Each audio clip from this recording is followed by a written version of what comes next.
Police महासंचालक पदाचा अतिरिक्त कार्यभार हा फणसळकरांकडे असणार आहे। तत्कालीन पोलीस महासंचालक रजनीश सेठ हे आज सेवानिवृत्त होत आहेत आणि विवेक फणसळकरांकडे हा पोलीस महासंचालक पदाचा आता अतिरिक्त कार्यभार असणार आहे।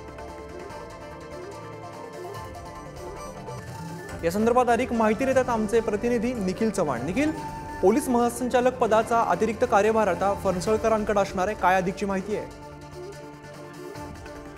नक्कीच पाहायचं झालं तर रजनीश शेठ आहेत ते आज पोलीस महासंचालक पदावरून आहेत। ते सेवानिवृत्त झाल्याच्या नंतर पोलीस महासंचालक पदाचा कार्यभार आहे, अतिरिक्त कार्यभार हा विवेक फणसळकर यांच्याकडे सोपवण्यात आलेला होता।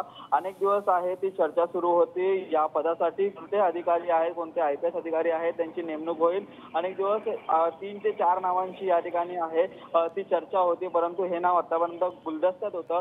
परंतु आता राज्य सरकारचा अधिकृत गृह विभागाकडून ही संपूर्णपणे नोटीस जारी झाल्याच्या नंतर आता विवेक फणसळकर आहेत त्यांना अतिरिक्त कार्यभार आहे तो सोपवण्यात आलेला आहे। नक्कीच विवेक फणसळकर यांच्या माध्यमातून पोलीस महासंचालक पदाचा कार्यभार आता स्वीकारल्याच्या नंतर येत्या 9 वर्षामध्ये आहेत ते पोलीस महासंचालक पदी विवेक फणसळकर आपल्याला पाहायला मिळतील।